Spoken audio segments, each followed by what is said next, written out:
নমস্কাৰ সকলোকে মোৰ আন এটা ভিডিঅ'লৈ স্বাগতম জনাইছো। আজি ভিডিঅ'টো জৰিয়তে আপোনালোকক অকমান নিজৰ বিষয়ে কৈ লওঁ বুলি ভাবিছো আৰু লগতে লৈ আহিছো এটা ৰেচিপিটো কি আপোনালোকক দেখাম। তাৰ আগতে অকমান মোৰ বিষয়ে কৈ দিওঁ। বৰ্তমান মই বেংগলোৰত আছো, মোৰ ঘৰ অসমত আৰু মোৰ হাজবেণ্ড থাকে মোৰ লগত। মোৰ হাজবেণ্ডৰ ঘৰ হয় কেৰেলাত। আমি দুইজনে ইয়াত থাকো আৰু মই কেইদিনমানৰ আগৰ পৰা কিছুমান ভিডিঅ' বনোৱা ষ্টাৰ্ট কৰিছো। বেছি দিন হোৱা নাই মই ষ্টাৰ্ট কৰা আৰু মই নিজে গম নাপাওঁ যে মই কিনো ভিডিঅ'ছ লৈ আহিব লাগে বা গম পাওঁ যদিও মোৰ একদম আইডিয়া নাই যে মই ভিডিঅ'খিনি কেনেকৈ বনাম, ফোনটো কেনেকৈ থ'ম, কি ছেটিংছ এইবোৰ একো আইডিয়া নাই। গতিকে যেনেকৈ পাৰোঁ তেনেকৈ নিজে অলপ কৰিছোঁ আৰু মোৰ হাজবেণ্ডে ওলাবলৈ বেয়া পায়, সি বৰ ভাল নাপায় ভিডিঅ'ছবিলাক বনাই থাকিলে। ভাবিতো তাক কৈছোঁ যে বনাই চাওঁচোন কিনো হয়। তাৰপিছত এতিয়া মই ষ্টাৰ্ট কৰিলোঁ লাহেকৈ, কিন্তু মই কোনো এটা ভিডিঅ' তেনেকৈ প্ৰপাৰ মানে কোনটোনো দেখাম সেইখিনি মই এতিয়ালৈকে ধৰিব পৰা নাই। ষ্টাৰ্ট কৰিছোঁ অলপ চলপকৈ আৰু মোৰ ভিডিঅ' বনোৱা ৱেবোৰ ভাল নহ'ব পাৰে কাৰণ মই প্ৰথমবাৰৰ বাবে কৰিছোঁ। তো আপোনালোকে মোক কমেণ্টত জনাই দিব যে মোৰ ক'ত ভুল হৈছে বা কোনখিনিত মই কেনেকৈ কৰিব লাগিছিল। আশা থাকিল আপোনালোকে জনাব বুলি। যদি আপোনালোকে সহযোগ কৰে পিছলৈ চাগে ভাল কিবা কণ্টেণ্ট আনিব পাৰিম। আশা কৰিছোঁ আপোনালোকে ছাপোৰ্ট কৰিব বুলি। আজি বেছিকৈ নকওঁ আৰু গৈ পিনাই ৰেচিপিটো ষ্টাৰ্ট কৰোঁ। তাৰ আগতে আপোনালোকৰ যদি মোৰ ভিডিঅ'টো ভাল লাগে তেনেহ'লে লাইক, শ্বেয়াৰ আৰু কমেণ্ট কৰিব আৰু লগতে ফ'ল' কৰিবলৈ নাপাহৰিব। কিন্তু আপোনালোকে ছাপোৰ্ট কৰিলে চাগে আৰু ভাল কিবা কৰিব পাৰিম, তাৰে আশা থাকিল। তেনেহ'লে যাওঁ ব'লক ৰেচিপিটো ষ্টাৰ্ট কৰোঁ। আজি কি ৰেচিপি বনাওঁ আপোনালোকক জনাই আছোঁ।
চিকেনখিনি ৰেডি হৈ আছে বৰ্তমান পিঁয়াজ আৰু আপোনাৰ মাংসখিনি মই দি লৈছোঁ নিমখ হালধি এতিয়া নিদিওঁ চব মছলা অলপ চিকেনটো যেতিয়া পিঁয়াজ আৰু চিকেন অলপমান পকিব তাৰপাছত গোটেই মছলাখিনি দিম মানে যি মছলা ব্যৱহাৰ কৰিম মই নিমখ হালধি এই আপোনাৰ অলপমান চিকেন মছলা কিবা কিবি দিম সেইখিনি আপোনাৰ অলপ পিছতে দিম অলপমান চিকেন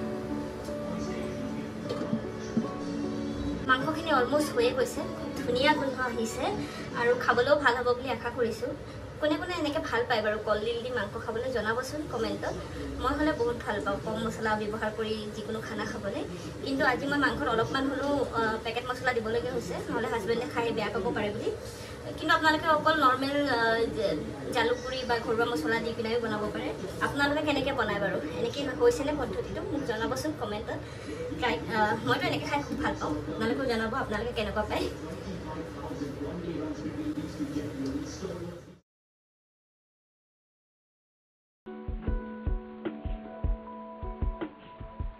ৰেডি এতিয়া ব'লক প্লেটত সজাওঁ আৰু খাওঁ কেনেকুৱা হৈছে